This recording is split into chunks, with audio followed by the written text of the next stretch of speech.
मुरली महावाक्य है, पुरानी बातों से पुरानी दुनिया बनती है, नए ज्ञान से नई दुनिया बनती है। क्या गहराई है इस बात में? क्या ज्ञान भी नया और पुराना होता है? इसके लिए एक और वार्तालाप पॉइंट सुनते हैं।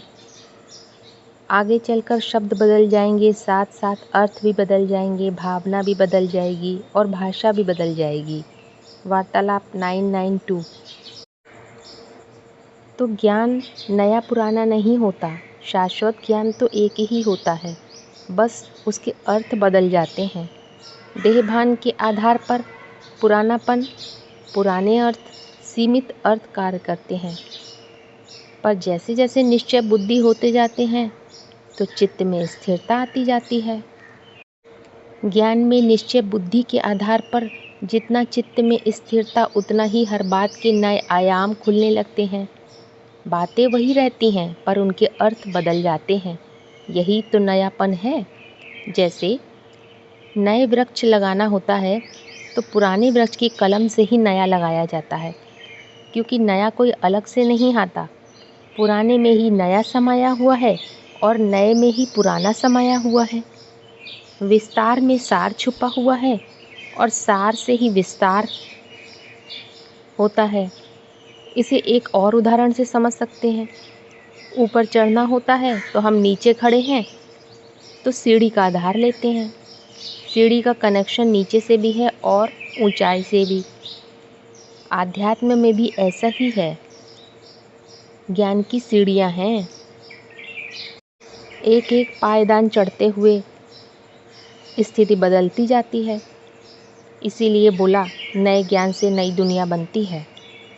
पुरानी दुनिया माना अपरा प्रकृति, नई दुनिया माना मूल प्रकृति, परा प्रकृति। तो सवाल है, नई दुनिया बनने का आधार क्या है? नयापन कैसे नज़र आता है? सृष्टि में पुरुष और प्रकृति का खेल चलता है। पुरुष है केंद्र पर, प्रकृति है परिधि पर। अगर दोनों में बदलाव हो रहा है, पुरुष भी स्थिर नहीं है और प्रकृति तो निरंतर ही परिवर्तनशील है, तो कोई भी नयापन नहीं नज़र आता। पुरुष सोया हुआ है प्रकृति के प्रति। अगर वही पुरुष प्रकृति के प्रति जागेगा, माना चेतना बदलाव के प्रति जागेगी, बदलती हुई ऊर्जा की प्रकृति, तो सब नया हो जाएगा। इसका उदाहरण स्थूल में देख सकते हैं। अगर हमको कहीं नई जगह जाना है जिससे हम अनजान हैं, तो हम थोड़ा सा चौकन्ने रहते हैं, जागृत रहते हैं। इसीलिए हमें वहाँ पर नयापन दिखता है। वरना पुराने ढर्रों में अपने अपने कंफर्टेबल जोन में हम सोए सोए रहते हैं। किसी पुराने रास्ते पर जाना है जहाँ हम रोज़ जाते हैं, तो कोई भी चिंतन विचार करते हुए चले जाते हैं, माना सोए सोए चले जाते हैं। परिवर्तनशील को देखने के साथ ही अपरिवर्तनशील प्रकट हो जाता है।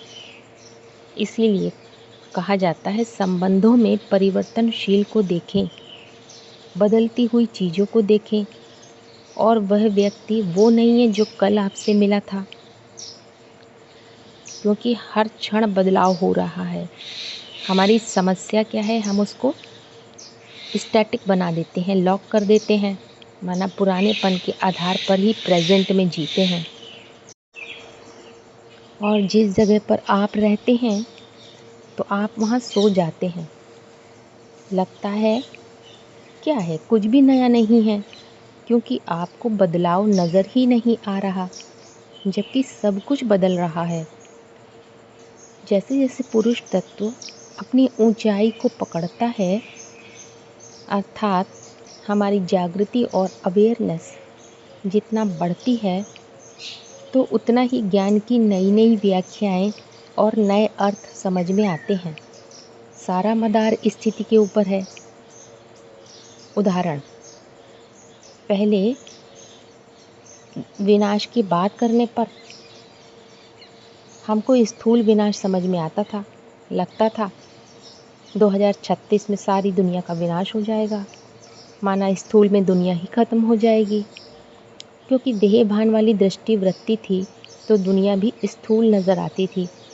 धीरे धीरे ज्ञान के चिंतन मंथन के आधार पर जैसे जैसे गहराई को पकड़ते गए तो समझ में आया कि सृष्टि तो रिलेटिव है।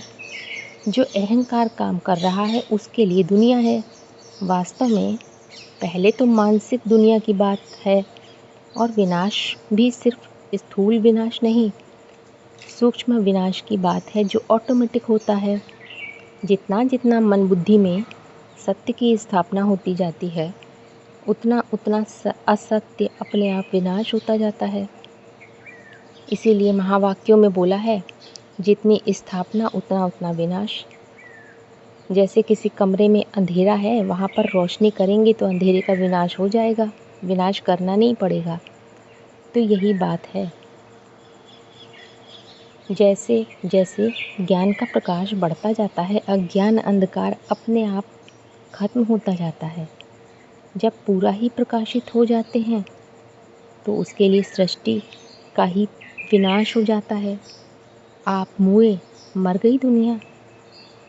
जो आत्मिक स्वरूप में टिक गया उसके लिए देह भान की दुनिया ही खलास हो जाती है। माना सब पुरानापन खत्म होकर वो नएपन में जीने लगता है। इसीलिए बोला, नए ज्ञान से नई दुनिया बनती है। नया ज्ञान माना नया दृष्टिकोण।